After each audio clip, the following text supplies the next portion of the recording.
Like we know about the rise of Bengal, rise of Awadh, the rise of other powers. All right, and Marathas, side by side, we'll see the other powers towards southern India also. We'll see the rise of Travancore, Mysore, all of them. So all of them are going to rise in the 18th century, and 18th century is the major inflection point in Indian history. How? Because from Mughals, the power would go to these regional states that we are talking about, and from these regional states, power will eventually go towards the British. Okay, so it's like succession.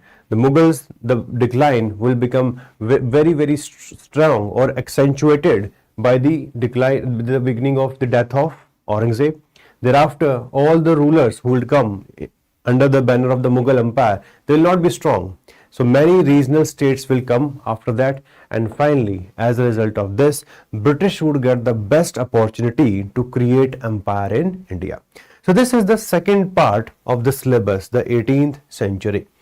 Once the British, who would be eventually fighting for creating an empire with the French, that will be our third theme, at how the British are going to fight with the French, and this is going to be responsible for what is known as Carnatic Wars. Okay, the Carnatic Wars would be fought in southern part of India from 1746 till 1763. 3 wars would be fought, and in the end we'll see the victory of British. And after that, it's all about British expanding in India. So British would expand. The expansion would go in places like Bengal. You must have heard about Battle of Plassey, Battle of Buxar. So Bengal will be the area which will be affected by the policies of the British. Side by side Awadh also. After that, Hyderabad. Okay, so these states would get affected. The British would also focus after that on Mysore. The most prominent powers in India, Marathas, and most importantly, after that we'll also see that how they would take over Punjab. So all the regional states in India will be captured by the British one after the another. And this is one of the most important part of our syllabus, the British expansion in India. And in this, the history is roughly from 1757, the Battle of Plassey, all the way up to the final annexation of Awadh in 1856. So British took roughly 100 years to capture as much territory as possible in India. The British has 2 types of policy. One was about direct control of any territory. The second one was about the indirect control. So if we talk in terms of percentages, 60% of Indian subcontinent came under direct control of the British, and 40% of the geographical area of Indian subcontinent remained under their indirect control. We'll talk about multiple types of policies which were used by the British during this period. What were the kind of policies that we talk about? The policies, this is a class for GS, okay? Like I think Priyansh is asking for this. This is a class for the GS. We are starting with our Titan batch, and the first class is being streamed on both the platforms of PW app as well as YouTube. So you can just go through the class, so you can understand the nuances of the modern India that I'm trying to explain. We have just begun, and we are just talking about how we can understand modern India better and effectively what's the syllabus which we need to cover. So far what we have discussed, that the first part would be arrival of Europeans, second part would be about the decline of the Mughals, 18th century rise of regional power, third part would be the British rivalry with the French, which will end in the British victory. Number 4, it will be the British who will capture the territories in India, and they will roughly take 100 years, and in these 100 years they will capture 60% of the Indian subcontinent directly under their control, 40% would remain indirect. Okay, so this is about the initial phase. Once British would take over, now they will come out with multiple types of policies, because now they have everything in their hands. So they will come out with administrative policies, Okay, they will come out with revenue policies. They will come out with social policy, or in general you can call it the social policy or socio-religious. So we can just mention the religious policy.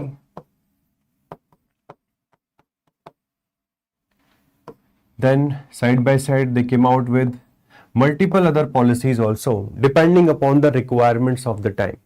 When we talk about administration, it was about creating the office of Governor General, okay, creating the councils, and side by side creation of judiciary, creation of police, creation of civil services. All of this is going to be part of the administrative policies.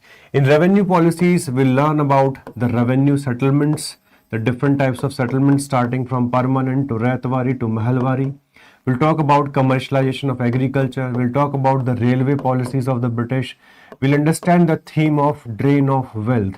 So these are the broader policies which the British would come out with. Social policy will talk about the manner in which they saw our society. What was the education policy, right? So education policy will also be a part of this. Religious policy will be with respect to the reforms, like they went for abolition of sati, they went for legalization of widow remarriage. So what were the interventions made by them with respect to our religious kind of rituals or religious aspects? So those kinds of aspects we'll discuss after this. Okay. Now the British, their policies are going to have a big impact on Indians. So we'll talk about socio-religious reforms also after that. Okay, the socio-religious reforms. The tallest leader of this part is going to be Raja Ram Mohan Roy. So Raja Ram Mohan Roy will be doing the notes later on easily. Okay, this is just syllabus discussion. All these topics will be covered slowly in the classes, so you don't have to worry about that, and we'll be taking each and everything. Okay, this is helpful for the beginners, okay, because we are going to start from the beginning itself. This is not like we are doing something advanced stuff. We are just discussing what is the syllabus of modern India. So in socio-religious reforms, we'll discuss about the reforms of Raja Ram Mohan Roy. Okay, the efforts taken over by him. Ishwar Chandra Vidyasagar. So we'll talk about the initiatives of Ishwar Chandra Vidyasagar. We'll talk about initiatives of Swami Dayanand Saraswati. Okay, so all these leaders who were responsible for restoring, okay, for restoring the right kind of rituals in India, for restoring the pride in India's culture, we'll talk about all of them. And we'll talk in terms of who did work with respect to Hinduism. There were some reformists with respect to Islam also, Sir Syed Ahmad Khan, some with respect to Sikhism also. Okay, and even there were reforms among the Parsis also. So different kinds of reforms happened in the religious domain. Look, religion is something which is required to be changed from time to time. And this was a very big time to change our religion with respect to the rituals. Why? Because it was getting linked to too many evils. Okay, so those reforms were required, and we cannot fight with a foreign power without being strong at the core. So during the first half of the 19th century, the religious reforms started to protect Indian culture from the alien culture of the British. And thereafter, we see the next part of our syllabus is going to be rise of nationalism. Nationalism, it is a feeling of belongingness. Okay, a feeling of belongingness where each and every person of the community feels that they have a common history, they have a converged future, they can live together, their interests are converged. All those things are linked with the concept of nationalism. So in India, we saw the creation of political associations,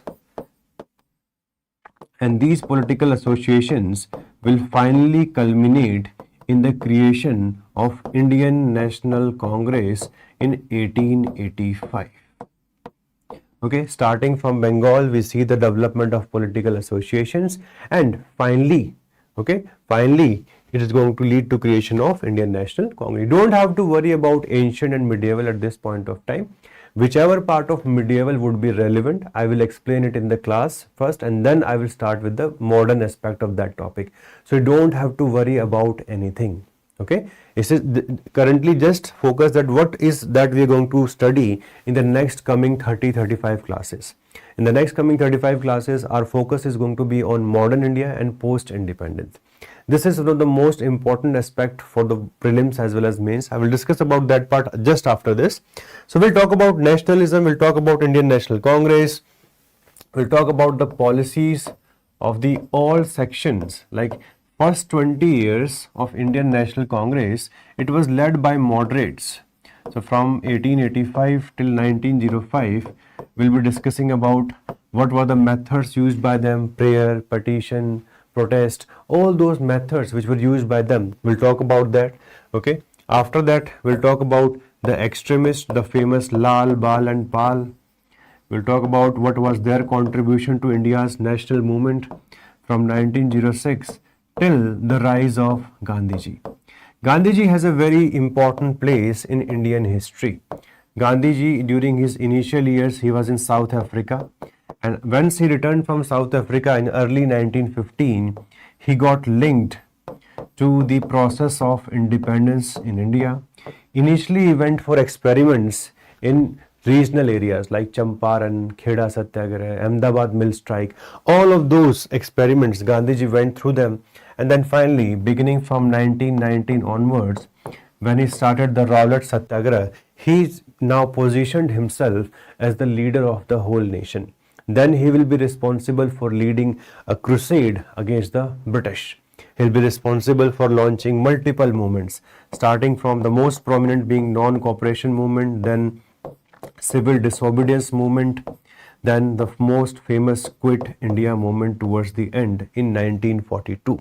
So Gandhian era is very important for the rise of Indian nationalism, in the sense that it is now going to spread to each and every corner of the country. So Gandhiji played a very important role in bringing the masses into the national struggle. The focal point was more about ensuring that the masses understand that they are part of India and they can fight against the British. British has the largest empire across the globe.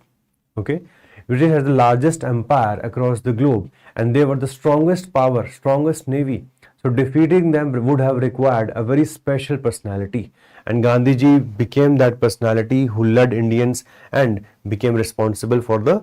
We'll talk about the specific events. Okay, where we'll talk about the Congress, its policies, its sessions, all those things we'll talk about. We'll talk about the rise of different kinds of philosophy, like rise of socialism. We'll talk about the contribution of revolutionary extremists. We'll talk about the contribution of women, contribution of the communists. Each and every section has contributed in India's freedom struggle, and we'll talk about each and every one of them. So all those important events and important contributions, we will talk about that. Okay. Then we'll also talk about the major theme of separation. Look, in India, whenever we talk about independence, independence came with a very big challenge, and that was the separation of a specific portion of the country, and that would assume the name of Pakistan. So we'll talk about the establishment of Muslim League. We'll talk about Jinnah. We'll also discuss that how Muslim League became a major party. Okay, what were the factors responsible for its transformation? What was this politics of communalization, which became very supreme from 1937 to 1947? We'll talk about how this separation eventually ended in partition, and why all the leaders of the Indian National Congress had realized by early 1947 that partition is now going to be a reality. So this process of modern India that we're going to discuss from today onwards, it starts with arrival of Europeans and it ends in 1947.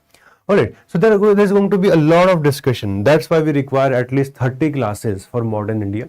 Towards the end, we'll have 5 to 6 classes for post-independence. In post-independence, we'll be discussing about that how we created our constitution in brief, because that's a subject altogether different, the polity subject that you must have either reading or you must have at least knowing about it.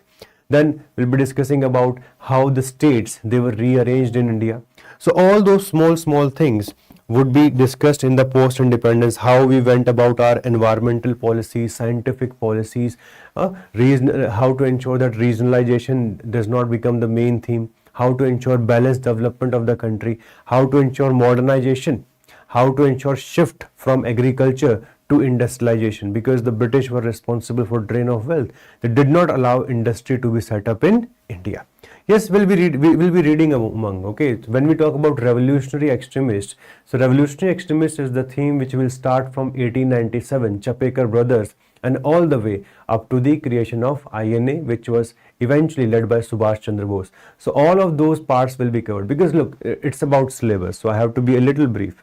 When we'll start with the topics, you will see everything will be there. Okay. Now, this is roughly the syllabus. I hope the syllabus is clear to all of you. So we have to roughly go from arrival of the British to partition and independence of India. This is the wavelength. Okay. This is the wavelength that we have to cover. Now, second, very importantly, now many of you are asking this questions that what should be the way forward, right? Along with the classes, etc. So let me just help you out with all of these things. Like number one, what you will do, when it comes to sources, what should be the way to move forward? Okay, sources किस तरीके से करना है? So let us now talk about that. So number one, I will be dictating notes in the class itself. So class notes will be with you on daily basis. Okay, so that is going to be your first and primary. And as Shushma is asking, these notes are going to be enough. I hope everybody is comfortable with the English language. If you want me to switch to Hindi in between some keywords you want there, so I can do that also if it is required. But if everybody is comfortable in English, there is not an issue. Okay. So primary is going to be class notes, plus I will give you PPTs also of the classes that will be conducted. Okay, like this is the PPT that we have for today. So it is going to have lots of maps, etc., so that you can understand, okay, charts from time to time wherever it is required. Okay, so these pictures, etc. So this will be given as a kind of a package, so that you can learn a little bit more enthusiastically. Okay, and this is even better than many books, because these pictures we take from internet wherever it is available. So a good compilation comes here. So that is going to be there. So PPTs, you can just look at them after the class. So the one is going to be your class notes, which will be the dictation part, and second, whatever work I will do on the board and the PPTs, it is also going to be shared.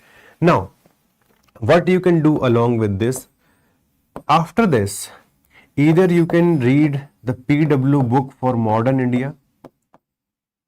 Okay, I'm just giving you an option, because if you're preparing for 2027, you can read one more source side by side. It could be PW book, or it could be NCERT,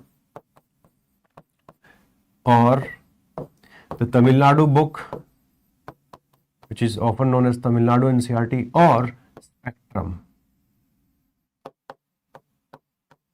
Spectrum often becomes too bulky, so I often say, let's not go into that. The easiest way to do things is either do the mainstream NCERT by Bipin Chandra, or the NCERT from the Tamil Nadu board. Both are having same kind of information. So out of these four, you can do any one source which is okay enough for you. Okay, which is okay enough for any one source extra. Because class notes, because when you read book, okay, your understanding improves. So I want all of you to have this habit of reading books. That is going to help you a lot. All right. A modern history marathon, I think, is going to be on 28th. Previously it was on 18th. Okay, it was planned, but now because of the batches, it has been postponed to 28th. On 28th, we are going to have a marathon. Okay. So that is going to be there. I'll share my Telegram channel link, etc. later on. That is not the focal point for now. I hope the sources are clear. So I would say just rely on these things. We'll be covering PYQs also in the class, both from prelims point of view as well as from mains point of view. Okay, so PYQs will be covered in the class itself, so you don't have to worry for them separately. So we'll be covering that in the class also. All right, that is going to be there. Yes, and the notes are also going to be there. Notes are also going to be there. What I suggest, like today we are starting our first class. So whichever source you're going to select, I'm not saying any one source is the best, because more or less UPSC is asking some questions, suppose 60% questions, which can be done from any one source. Okay, and there can be 2-3 questions which cannot be done by any source in prelims, not in mains. Mains is relatively very straightforward. For mains, I would say just focus on the classroom, nothing else. But prelims is about such kinds of keywords, facts, which are often not in the standard books also. So there's always going to be a little bit of challenge in that prelims part. But again, in prelims, the cutoff is less than 50%. So we are not here to go for the 100%. We are here to get the maximum for the examination. And that's why this is about it. I hope the sources is clear. And even if you depend only on my notes, you will not face any challenge, that I can tell to you. Okay, in clearing this examination. The compilation notes will also be given to you. These are the notes of my previous classes. Okay, so it is all going to be roughly the same. Okay, it is going to be roughly the same, but I would advise all of you, since you are preparing for the next year, get into the habit of writing in the class. Okay, because we'll be doing the dictation separately. Easy one is Bipan Chandra. Okay, so go with the Bipan Chandra. Easy one is the Bipan Chandra, because whichever you feel like is easy for you. If you want to go very meticulous, that you want to ensure each and every fact you should do, go with either the book of PW or the book of Spectrum. If you want to understand the theme in crisp manner, go for NCERT of Bipan Chandra or Tamil Nadu. The smallest one is going to be the Tamil Nadu one. The little more than that is NCERT. Then probably Spectrum, and somewhere close to it is going to be PW book also of modern India. So the work is this: whatever you read in the class, side by side go for one more source. That will make it easy. Okay, that book is also fine, Fatima. Okay, that book is also fine. Any one book, whichever you feel is the one which is going to keep you in good senses, whichever you feel like that I can do this, there's no challenge. Okay, that is going to be fine. The old NCERT, that's why I have written the name of the author also, Bipan Chandra Soumya. Okay, the new NCERT, they are not specific to any author, and they do not consist of the overall topics. So it's just random 3-4 areas. So new NCERTs are not going to be that much useful from the modern point of view. I'm telling you, not from ancient and medieval. From modern point of view, it's not going to be that much useful in the examination. So only the old NCERT, and that too written by Bipan Chandra. I hope these questions are now clear. I hope these questions, the syllabus I have discussed, number one. Number two, now I have told you about the sources. Anything else which you would like to know in the beginning itself? Okay, anything else? Rohit, it will be better if you just make fresh notes. Okay, why? Because here my focus is going to be a lot on the mains. So our notes are going to be main specific, side by side the prelims oriented facts would also be there, so that when you will write your mains, you will not face any challenge. Yes, PPTs will be given on daily basis, Shalini. PPTs will be given on daily basis to you. Okay. I would say, Dhanush, go for any one source. Okay, go for any one source. Yes, that I will tell Shubham. Okay, go for any one source. Don't go for 2-3 sources. Alright, just one source is your class, whatever we do in the class, and other than that, any one source out of these 4. Please don't go for 2-3 sources. Look, all of you are preparing for administrative. Okay, all of you are preparing for administrative examination. In India, we do not have too many resources. Wherever you will be posted as an IAS, IPS, IRS, always resources are going to be less. And that's why UPSC makes it very clear that they want to check the administrative side of you rather than just the knowledge side of you. So administration is something which is very, very important. Umang, for history optional, I will deal separately. Okay, not in this class. I will deal separately. I'll also tell you how to connect with me for that part. Okay. Yes, Yash, if you just go with Yashpal, you just go with this, it is going to be okay. No problem. Just class and any other source, fine. Now, look, if we talk about prelims, how many questions come from modern India every year? Okay, so I'm just giving you a ballpark, a broader range. Previously, there used to be like this, around 7 to 8 questions from modern India, and 7 to 8 questions used to come from ancient, medieval and art and culture. This is how it used to be. Okay, this is how it used to be. Alright, but now things have become very, very different. Sometimes UPSC is asking as low as 2 questions. Like last year, there were 7 to 8 questions from modern India. So that was on the higher side. But before that, for 2-3 years, they asked very less questions from modern India. So one thing we have to remember is fluctuation is going to be there. We can never say for sure how many questions are going to come, but the range can be as low as between the 2 and as high as 8. So this is roughly the range for prelims. Okay, when it comes to mains, again it keeps on fluctuating in mains also. If we add modern plus post independence, okay, modern plus post independence, because it's just a addition part of that, so minimum 2 questions will come and maximum it can go up to 4 also, okay, in the mains. And here also we can, in terms of marks, there can be 2 10 markers and 2 15 markers. So modern is always going to have a very high stage, okay, a very high stake in the mains. So in mains you're going to find a lot more questions, okay, because in GS paper 1 you will find that modern India is going to be very, very important. In fact, ancient and medieval sometimes we see lesser portion, but here it's always going to be there. Answer writing we will do in the class itself, Saurabh. From today itself, towards the end, I will give you one question. Tomorrow you will, before the beginning of the class, just write it down. We'll discuss it in the class, how to write. Plus side by side, I think there is other ways also you can connect with your mentors, but I will do that. For post-independence, Radhika, you have to do nothing else, only the class notes, nothing else, okay? Just go with the class notes, because hardly one question comes in and we'll be easily able to take care of that. No need to worry.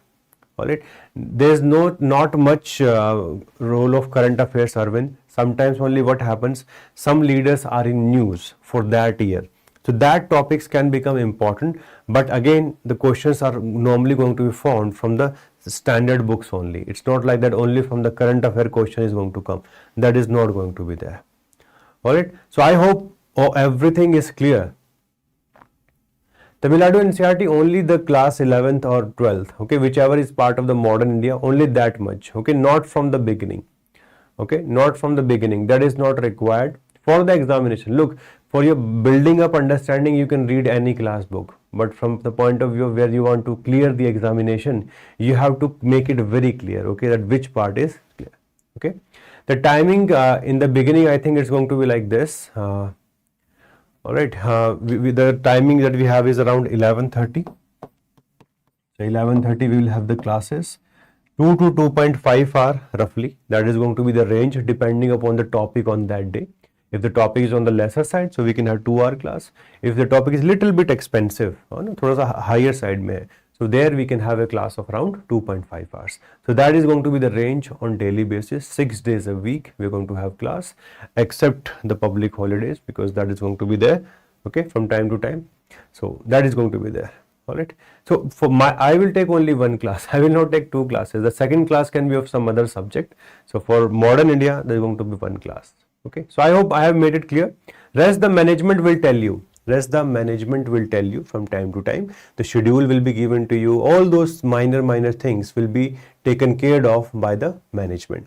Here I am for the sake of giving you this clarity that look, preparing for UPSC requires a structure to be followed. Like we have discussed what is going to be the syllabus, what is the source that we are going to study from, and most importantly, what is the value of what we are studying in the final examination. These 3 things we have discussed so far. And try to understand this. If you want to clear any examination, you should know these 3 things. And please do not run after too many sources. That is the worst way.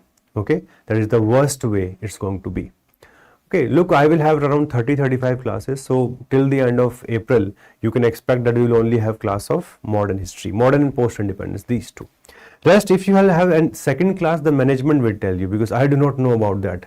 Okay, I am told about the classes that I have to take. So I am taking my classes. If there is any other addition, that will come from your portal will reflect it, and you will get information through the email, etc. All those things also. Okay. Alright, yes, PW books are good, okay, Ramya, you can follow them along with the class, because class makes it very easy to understand anything that you read as a supplement. But if you only depend on supplement, it sometimes becomes difficult because the keywords, meanings, how to you do answer writing, all those things becomes easy during the class. Okay, that is fine. Okay, all the supplementary questions like newspaper, etc., that we can take separately later on, because I think you will have current affair classes, etc., also. So you don't have to worry about all that. All right. I hope it is clear. I hope it is clear. You can use AI for evaluation because if there is a mentorship, I think you will get it, right? If in your course it is there, because I think there's a 360-degree component also in some of the courses. I'm not exactly aware about it, but mentorship is going to be there. So you can use AI also, and I can give you the pointers in the class. Like in this specific question, these 4 or 5 points should have been there. How you can do the introduction, how you can do the conclusion. All those things are going to happen, but you have to wait a little. Everything cannot happen in the first day. Okay, yes, I will guide for answer writing. No issue, Abha. Okay, so I'll be taking it because today it's about beginning. Note making, I will do the dictation separately. First, I will teach you a topic and then I will specifically give you the dictation of that topic so that there is no misconception, so that you have a crystal clear notes. Okay, so that you can revise n number of times before this examination. All right, I hope it is clear. Shall we start now? Okay, those of you who do not know about me, let me give you a little bit of my introduction. My name is Vikas Ahlawat. Okay, I started preparing for UPSC in 2013, so it's been a long time. I got my first selection in 2016 when I got selected into Indian Revenue Service with a rank of 369. Then I joined that service, but I still gave exam. Like all of you must be knowing that we can give exam. Now the restrictions have come. In our time, restrictions were not there. So in 2018, I again got selected with a rank of 146. Okay, and I've been a topper of history optional for a very long time. I teach history optional, and many of the students, they clear every year. Even this year, rank 44, 56, 90, 95. They were associated with me in my history optional. So I teach history option also at PW foundation course. So that is also there.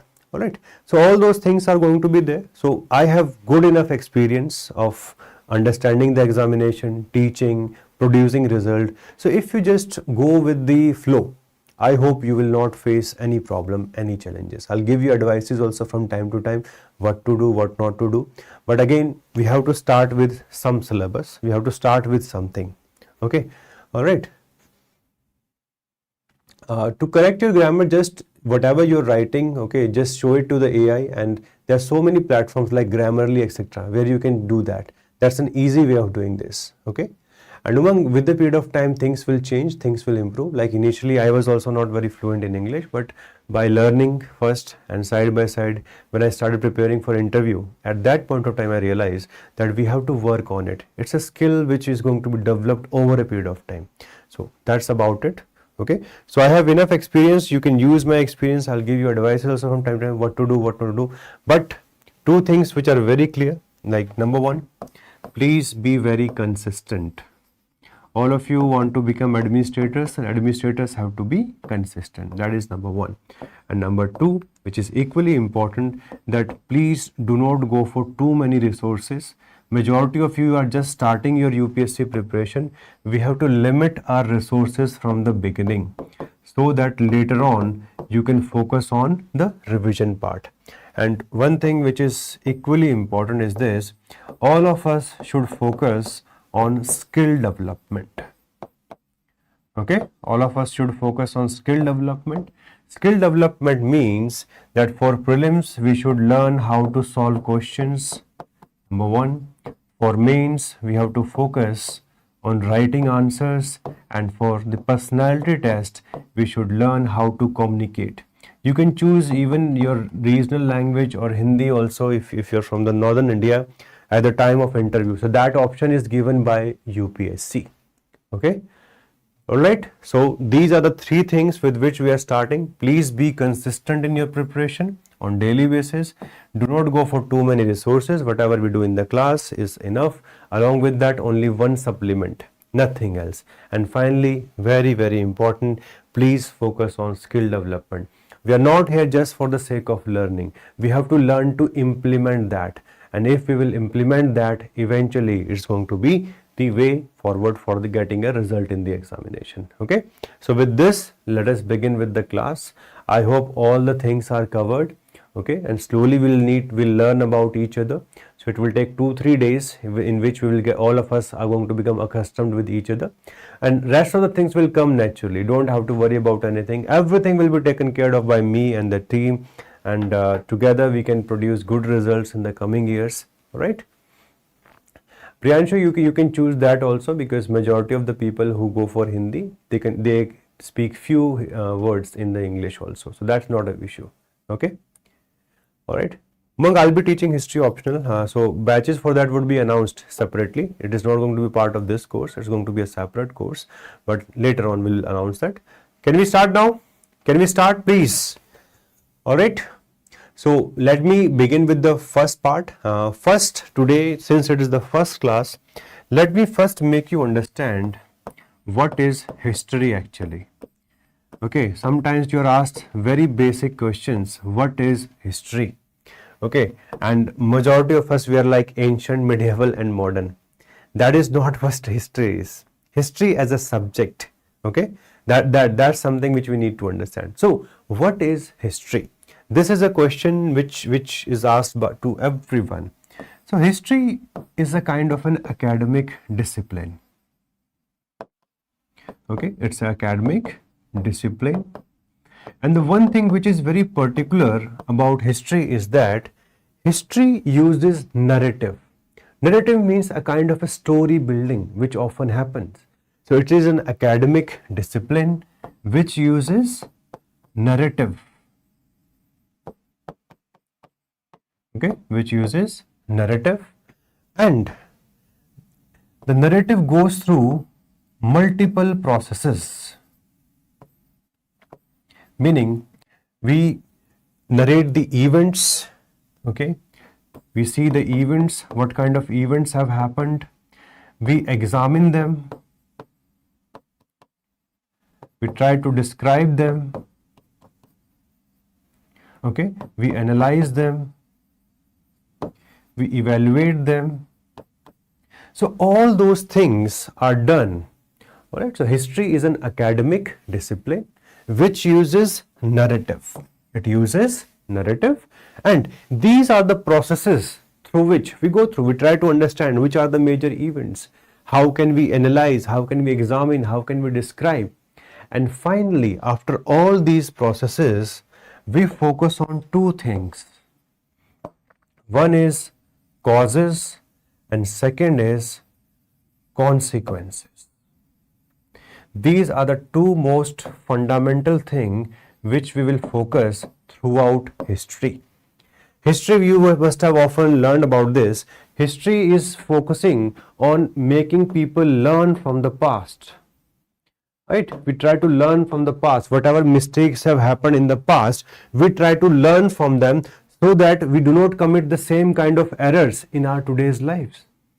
Right. So what is a history? History is an academic discipline which uses narrative, and when we build a narrative, we have to go through the process of analyzing the events, we have to go through the process of describing them, and finally we identify the patterns of causes and consequences. This is what is the meaning of history.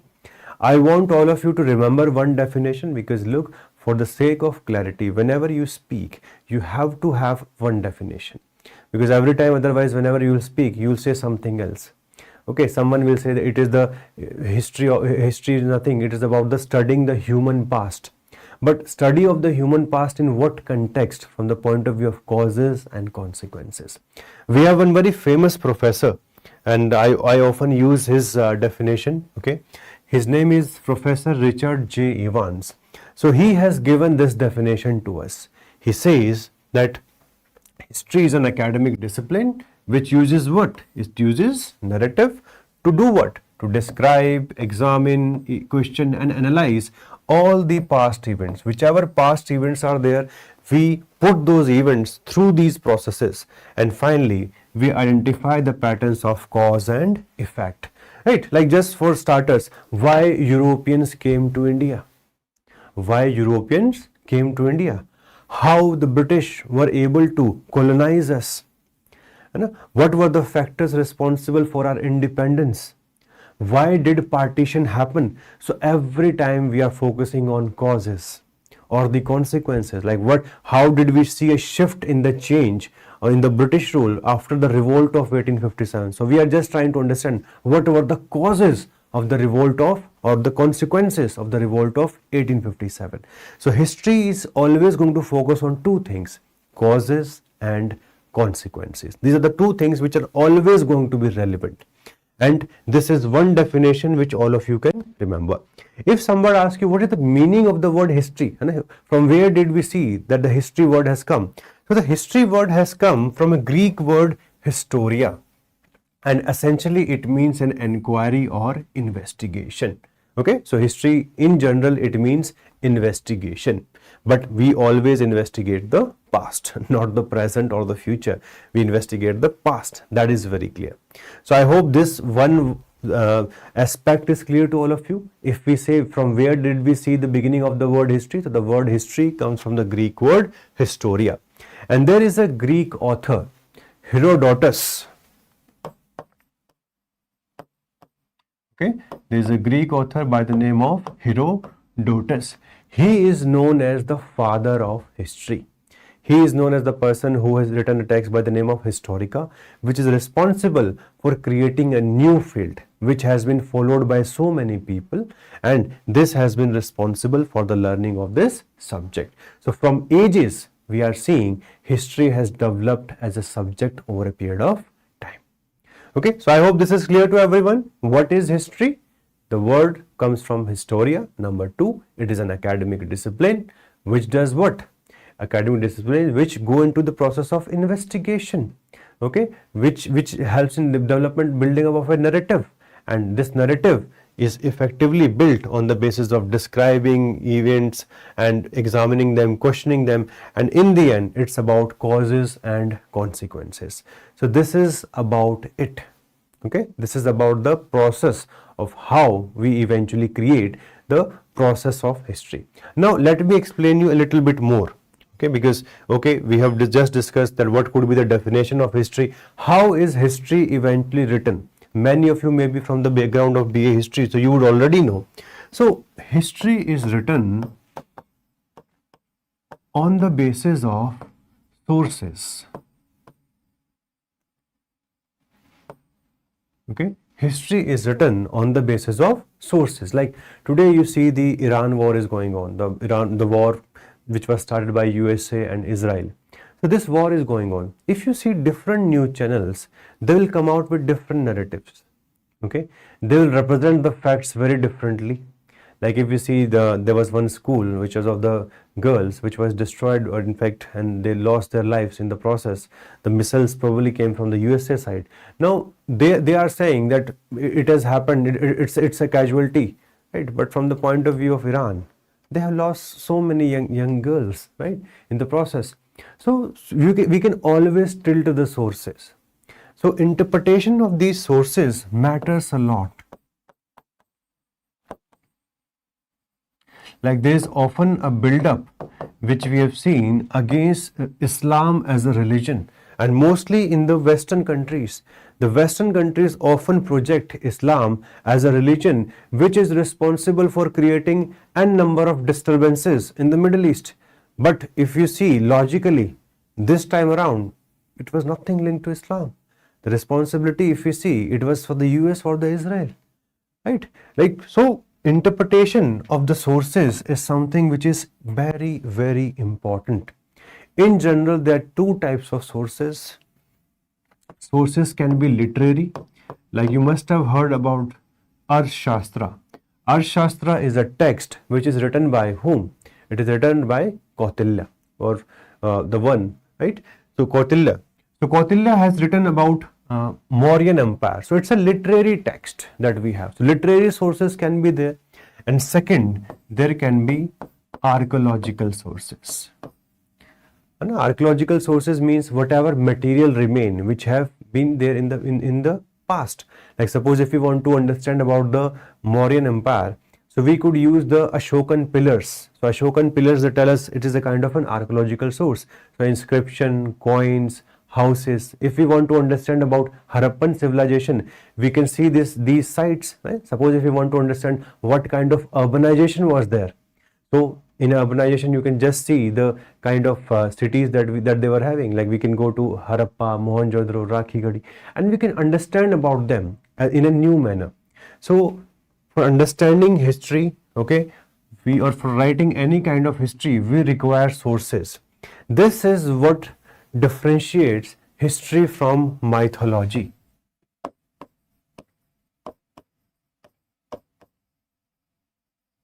Mythology is something where sources may or may not be there, or there can be partial sources and there can be addition of stories which may not be accurate. And nobody actually cares about the sources when it comes to mythology, because all these things get linked to only one thing, that is faith. Okay, like we have multiple religions across the world. There are so many stories in Hinduism, in Islam, Christianity, in Zionism, in everywhere, or Judaism, everywhere we have seen that there can be different kinds of stories, and these may or may not be accurate. But history is always about the truth. And how can we reach the truth? If we can understand the sources pretty well. So history is written on the basis of literary and archaeological sources. Just having sources does not mean that the interpretation can be 100% accurate. There can be different kinds of interpretation of the same thing. Like we can see 1947 as a year where India became independent. We can also see 1947 as a year where India got partitioned. And probably the bigger picture is independence with partition. There can be three different kinds of interpretation for the same event. Like British used to call our national movement as more of law and order problem, because it was from their point of view. Because for the British, as the one who is in control, all these were law and order problem. Yes, that is true. But if we see from Indian perspective, it was strength of Indian nationalism. We were trying to fight. We were trying to gain freedom from the oppressive regime of the British. So that's why every event can have different kinds of interpretations. And these interpretations are eventually done by different schools of historiography. They are done by different schools of historiography. So historiography means the art of writing history. The art of writing history. Indian history has been written largely by four schools. So far till today, we have seen four schools have written about Indian history in general. The first school, it was developed by the British, and this school was colonial school. Then we saw the development of nationalist school. The third school, it was Marxist, and the fourth school, it is known as Subaltern. Let me explain about these four a little bit. Okay, so if we see the first school, the colonial school, the British were the first one to write Indian history in a systematic manner.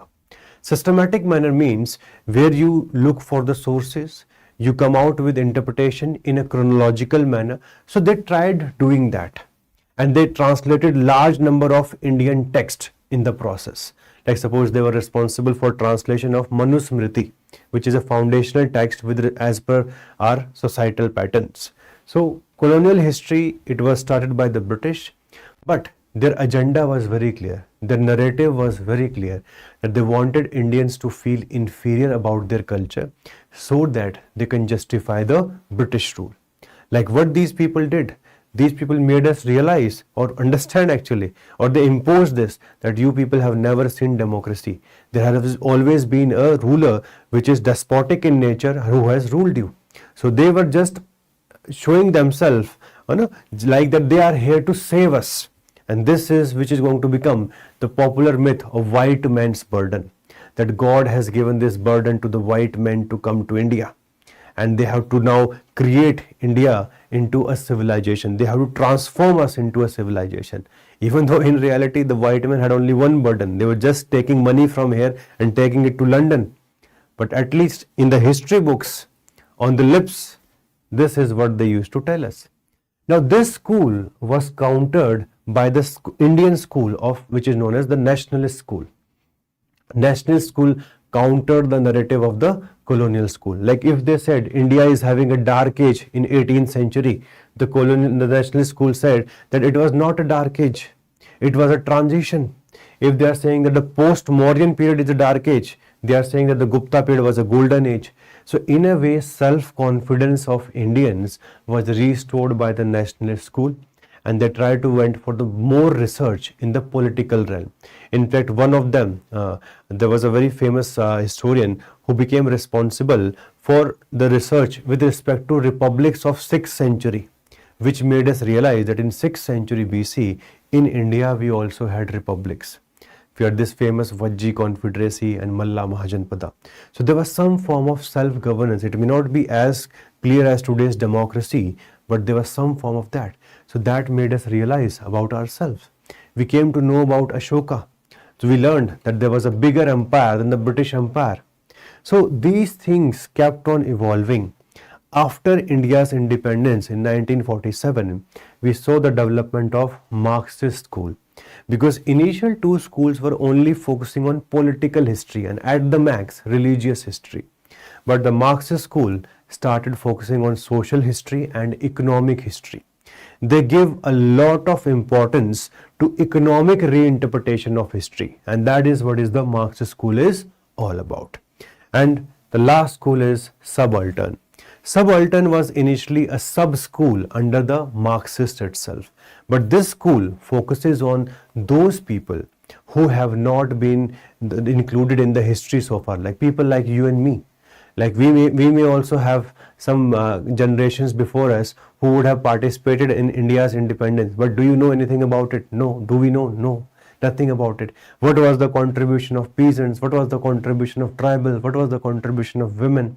So all those sections of India who have not been given any major representation in the history, about them Subaltern school is now writing. There are many areas in India whose history is very less known to the mainstream, like the history of the Northeast. Very less integration in the NCERT. You will find hardly 2-3 lines here and there. Okay, like the regional history of suppose Haryana, regional history of Bengal. So those things are not that much included.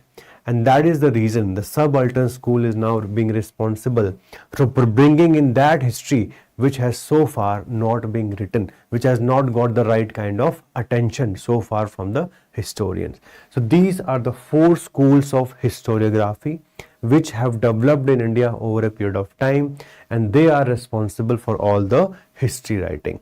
Okay, so if anybody asks you that what are the different schools of history in India, these are the 4 schools: Colonial, Nationalist, Marxist and Subaltern. And history is written on the basis of sources, but naturally every source can be interpreted in a different manner. Like what the Nationalist school will say national movement, the Colonial will say it is a law and order problem. The Marxist school may say that the upper class was leading the movement, or the Subaltern may say that the real people who are the real support of the masses or the real strength of the masses, they are not represented, right? The real nationalism was at the bottom, not at the top. So every school can interpret a same event in multiple manners, and that's the beauty of history. In history, we can never say anything is ultimate truth. Interpretation can change, vary at any point of time. Among the Cambridge school, it's nothing, it's a part of the colonial school itself. It has multiple schools within it. So I've just gone for the broader school. So broader school is known as the colonial school.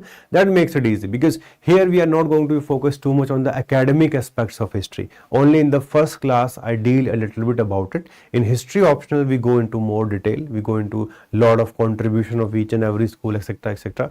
But in the GS classes, the requirement is not there. Okay. So that's the only about it. So I hope all of you have learned 2 things so far: the definition of history. Now we will go for the dictation also. Okay, the second, like I told you, we'll make notes in the classes itself so that it can become easy for all of you to understand. So we have discussed what is history, number 1, and number 2, we have discussed a little bit about how history is written and which are the 4 schools of Indian historiography. Shivam, historiography means the art of writing history, how any specific source is interpreted That is what is historiography. Okay, so the art of writing history, like a same event can be written in 4 different manner by these 4 different schools. That's why we call them 4 schools of historiography. Okay, I hope it is clear. All of you who are watching us live on the app, on the YouTube, I hope this part is now clear to everyone, because after this we are going to switch towards the arrival of the Europeans. The first topic, we'll talk about that. Because whenever we read history for the first time, we should have this basic clarity, like what is history and how history is written, and which are the specific schools in India who are responsible for writing history in general. Even if you read NCERT or even if you read Spectrum, etc., everywhere you will find a little bit of this in the introductory 2-3 chapters. Mythology, Dhanush, it is more about that whatever stories that we hear with respect to the religion, they may not have 100% truth.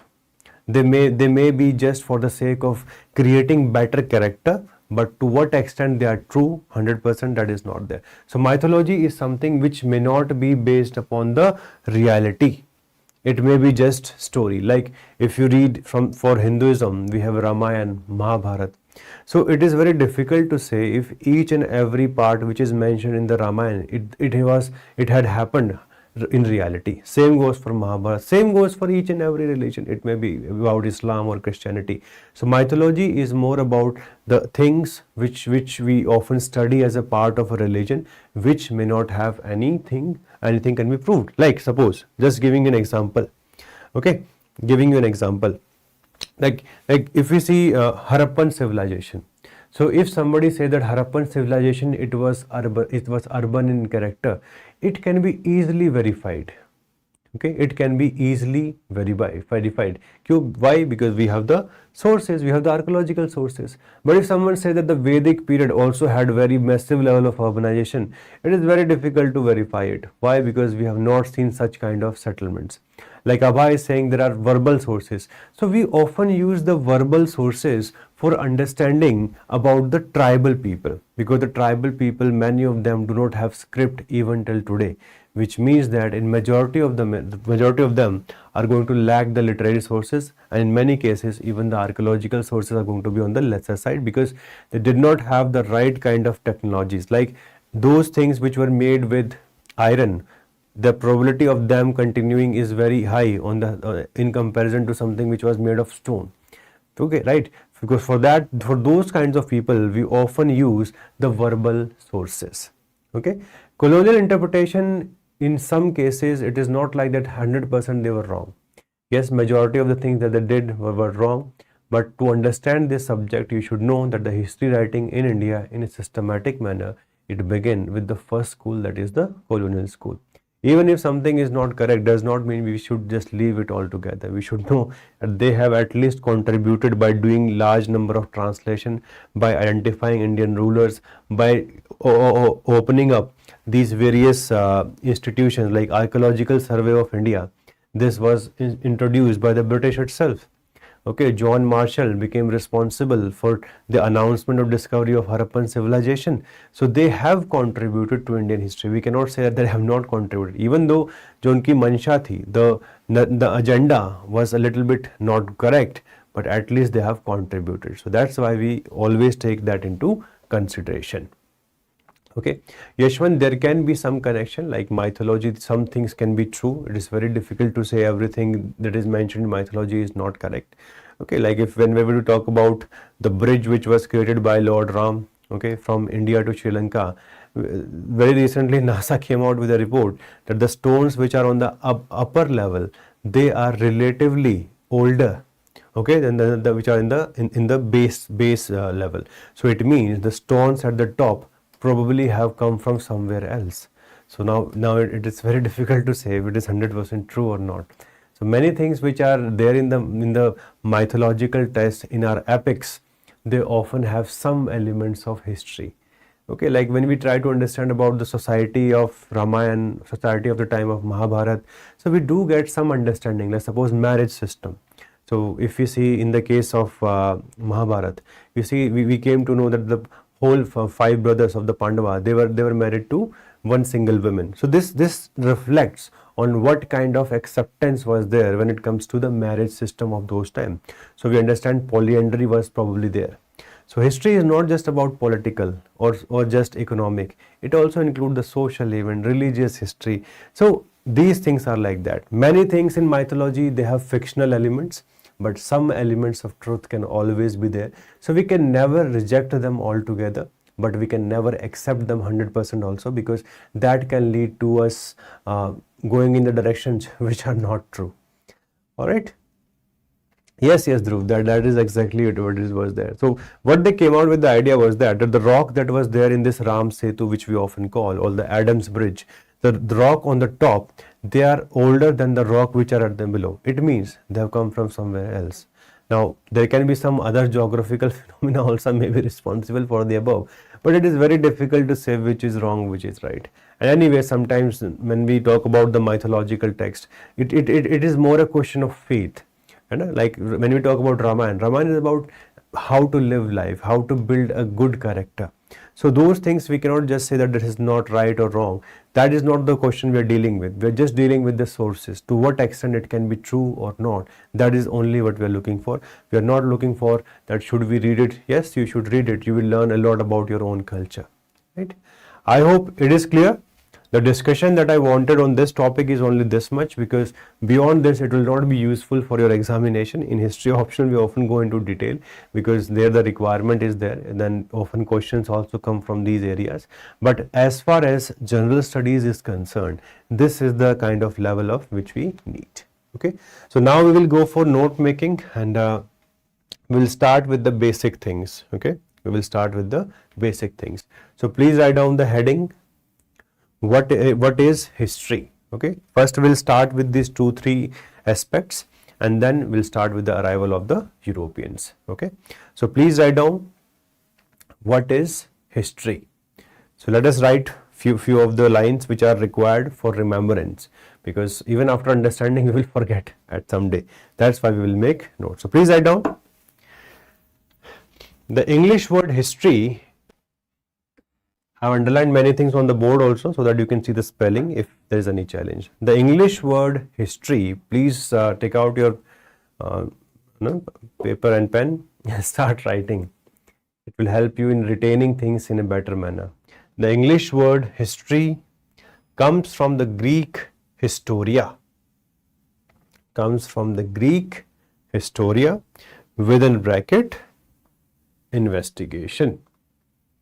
Within bracket investigation. All right, so that's our first line. Now we'll just write a proper definition of what is history. The first is more about from where do we see the roots of the word history. So it comes from a Greek word known as historia, which probably means investigation. Write down second point. History is an academic discipline. History is an academic discipline which uses narrative to describe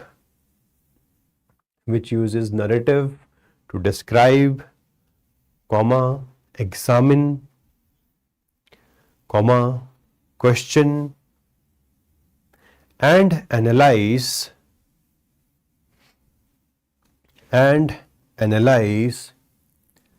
past events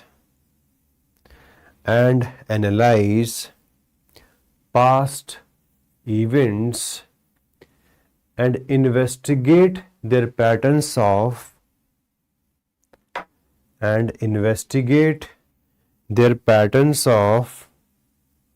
cause and effect.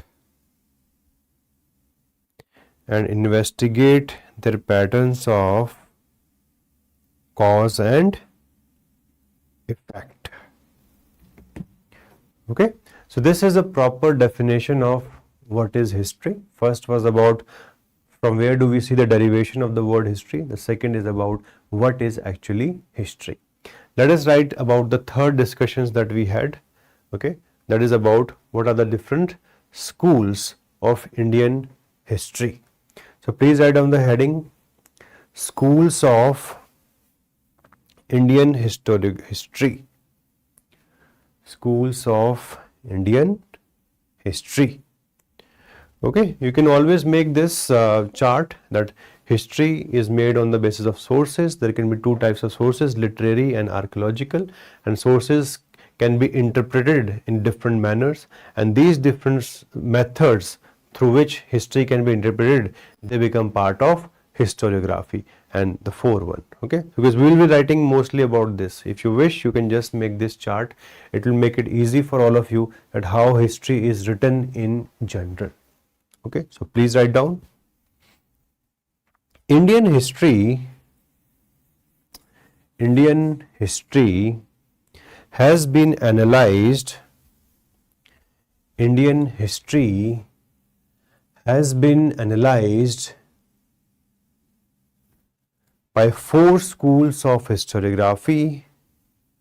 The spelling of historiography is here. Okay, has been analyzed by 4 schools of historiography, which includes colonial,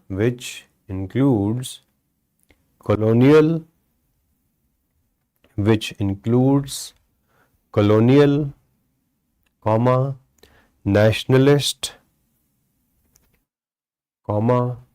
Marxist, and subaltern schools, which includes colonial, nationalist, Marxist, and subaltern schools. You can go with UPSC wala, okay, because that book, when it was created on the basis of information from large number of books. So Spectrum was also one of them. So you will find many things similar also, because whenever we create notes, we depend upon multiple sources. So anyway, that is relatively more holistic in general. Okay, so you can go for anyone. Look, this is not a competition about which book is best. The competition is only of you versus some other candidate. So please try to focus on that more than that. I hope so far everything is clear. Now we'll write one small paragraph about all these 4 schools so that you can understand a little bit about them later on. I hope it is clear, everyone. Those of you who are watching on the app, I hope it is clear.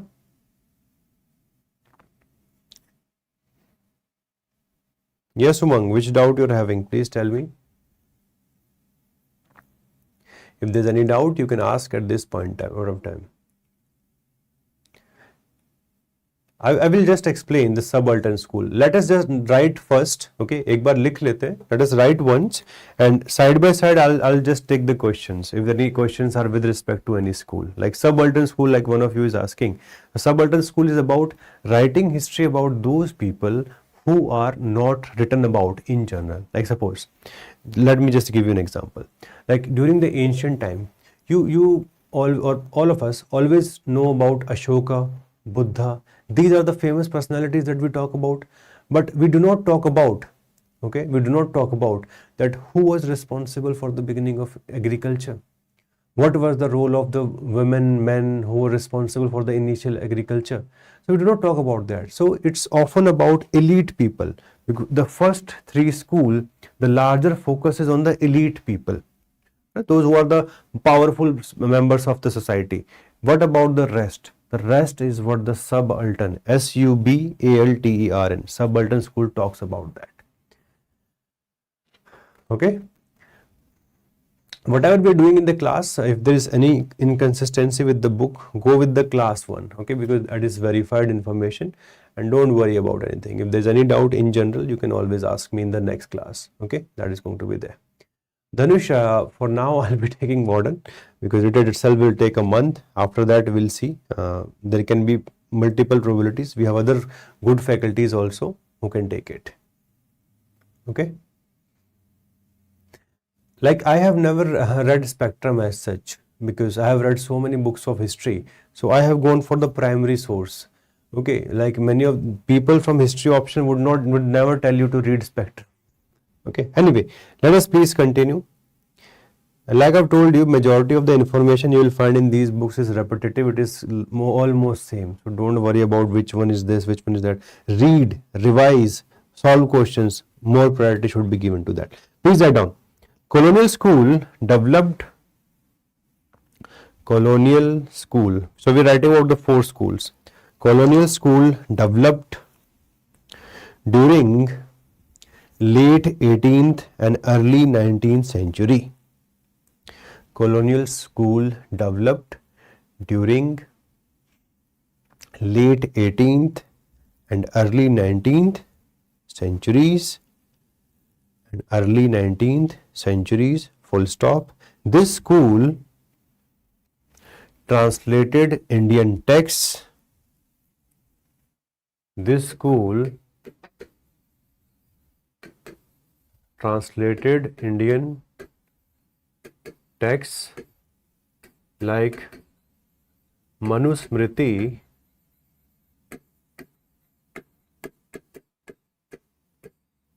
This school translated Indian texts like Manusmriti, etc. in order to learn about etc. in order to learn about Indian culture, in order to learn about Indian culture so that they can create an administration, so that they could create an administration on the basis of that, so that they could create an administration on the basis of that. So colonial school developed during late 18th and early 19th centuries, full stop. This school translated Indian texts like Manusmriti, etc. in order to learn about Indian culture and use that information to lay the foundation of British administration. To lay the foundation of British administration, or to use that information to create administration in India. So what they were doing, they wanted that we should have some information, like suppose if they wanted to regulate India, they should know about the caste system among the Hindus, and the caste system or the Varna system among the Hindus, it came from Manusmriti. Manusmriti tell us specifically how the Varna should be, what are their duties, what should be the way we see the all Varnas should behave, starting from Brahman to Kshatriya to Vaishya to all the way up to Shudra. What is the way untouchability is defined. So all those small things you can find in these texts. So these people were going through these texts to learn about our culture, so that then they can create an administration on the basis of that, which could be acceptable to us.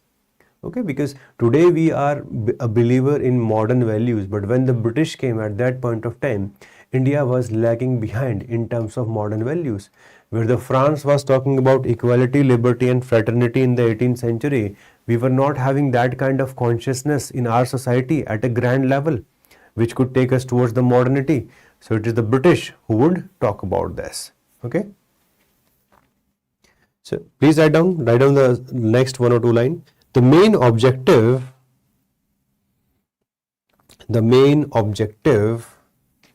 of this school,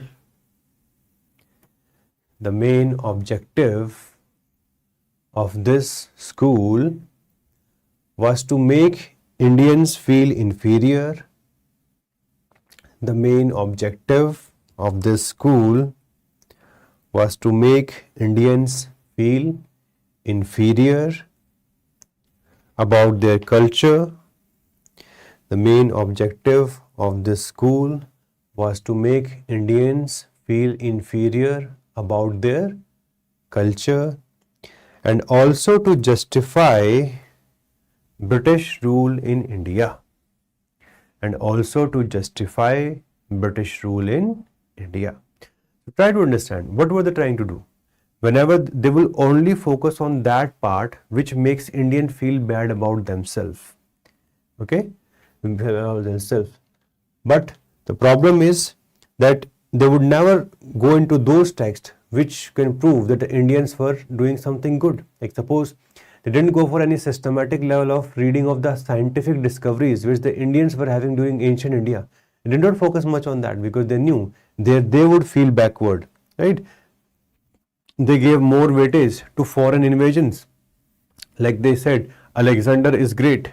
Why is Alexander great? When you read ancient India, you will understand more. Alexander invaded the Persian Empire, and then it was defeated. He came to just to the immediate part of the Pakistan. He came up to that, to India. But why should we call him great in Indian history? Because Alexander has not done anything spectacular in Indian history. But when the British started writing, they said it is Alexander the Great, meaning anybody who comes from the West is great. But they never tried to tell the same about the Muslims also. Like many invaders came from the Muslim during the medieval, but they would never say Babur the Great.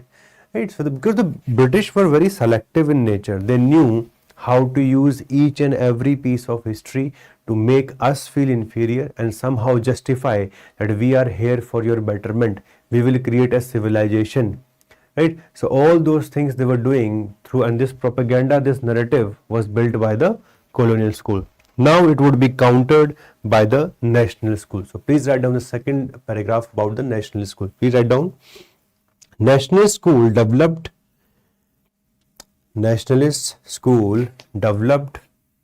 during the 19th century.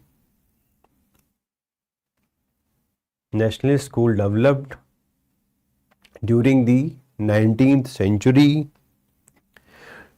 to counter the narrative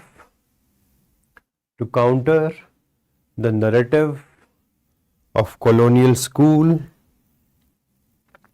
to counter the narrative of colonial school and focus on India's achievements.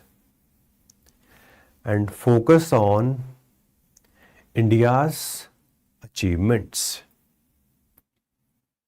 And focus on India's achievements. Full stop. Full stop. This school tried to restore the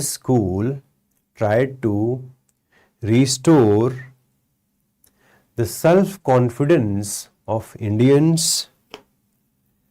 This school tried to restore the self-confidence of Indians in their own culture.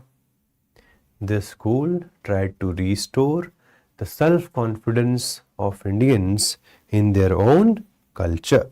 So this school was about always countering. If the British would say something, we would just come out and just say that, okay, this was there in our culture also. I suppose in 18th century, the British started saying that the Indian civilization is backward. Why? Because you do not respect women. Okay, the rights of the women are not there. All these social evils are affecting womanhood in India. So that's why many people started doing research during the 19th century. They came out with these texts linked to the Vedic culture, and they came out with this idea that during that time, men and women were roughly having equal status during the early Vedic period. With the period of time, it eventually became more patriarchal and more disabilities got linked to the life of women. But initially, there was more or less level of equality was there in political affairs, social affairs, economic affairs. So all those kinds of research were being done by these nationalist school. They took pride in the literary development during the Gupta period. So all those research, it was done by the nationalist school. Please write down the third paragraph. Please write down the third paragraph. Marxist school became prominent. Marxist school became prominent after India's independence. Marxist school became prominent after India's independence. Full stop. It focused on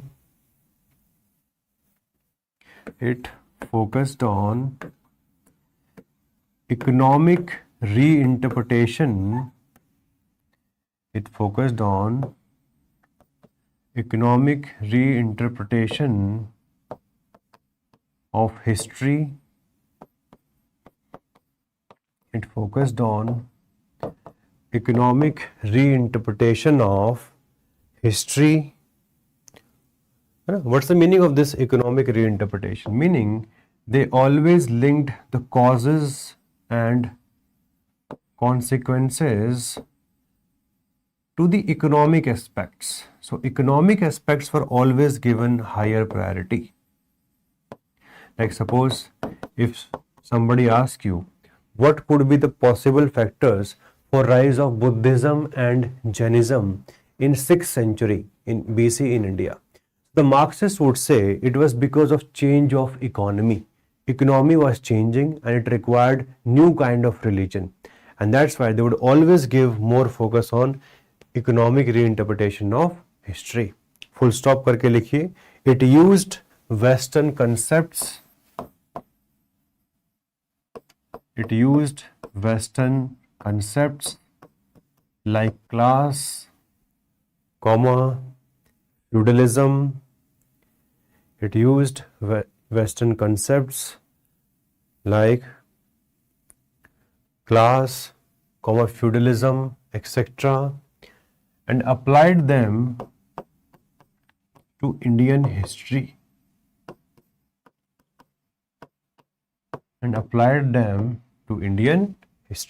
Like all of you knowing this class is the economic division. Like today we often use the word high class, middle class, and the lower class. Previously there used to be a lot of use of bourgeois or the capitalist and proletariat. So the economic divisions within the society. So this concept of class has been used multiple times by these historians. And feudalism, this is the phase where the power became decentralized during the early medieval period and the decline of the broader secondary economic activities. So they have written a lot about this feudalism. In fact, when you read the NCRT, of ancient India, it is written by R.S. Sharma. R.S. Sharma is one of the Marxist historian. So he writes a lot from the perspective of economy. Okay, like if somebody will ask you what was responsible for urbanization in India in 6th century BC, they will always say it was the use of iron. So they will always put more focus on material factors rather than political. They'll always focus on material factors. Write down the last one. Subaltern school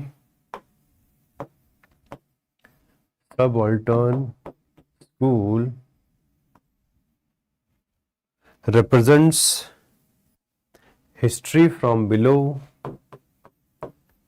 There can be two types of history. History from above is about elites.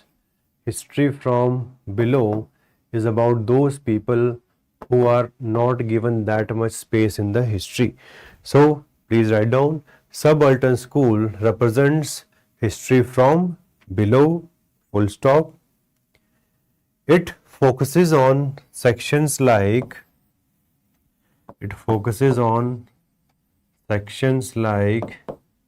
peasants, tribals, women, etc. It focuses on sections like peasants, tribals, women, etc. and highlights their contribution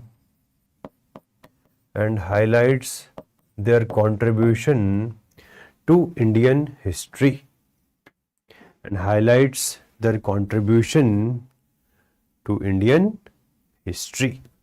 Good afternoon to all of you. All of you have joined us on YouTube. Okay, good afternoon. So the aim of this introductory class is this, as first one was to make you understand what was the syllabus in general. So we have discussed what would be the syllabus, which we'll be discussing in the coming 30-35 classes, including that of post-independence. Okay. Second, we have discussed about what are the sources, which I hope by now will be very clear. Number 3, we have discussed about the weightage, the importance of the subject of modern India in your prelims, mains as well as interview.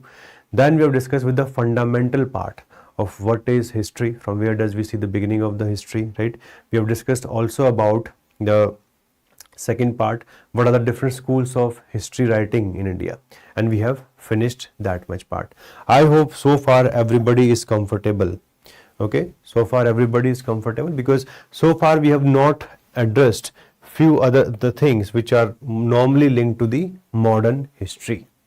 Okay, now one more thing, how should we divide? Like today all of you are using these words, ancient, then early medieval,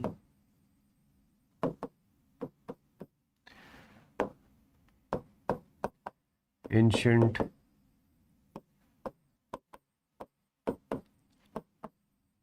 early medieval, medieval, modern. Today we use this division of history. Okay, initially this division was not there. Okay, today we are using this division of history, that ancient, early medieval, medieval and modern. Previously, the British, they used to write history like this: Hindu period,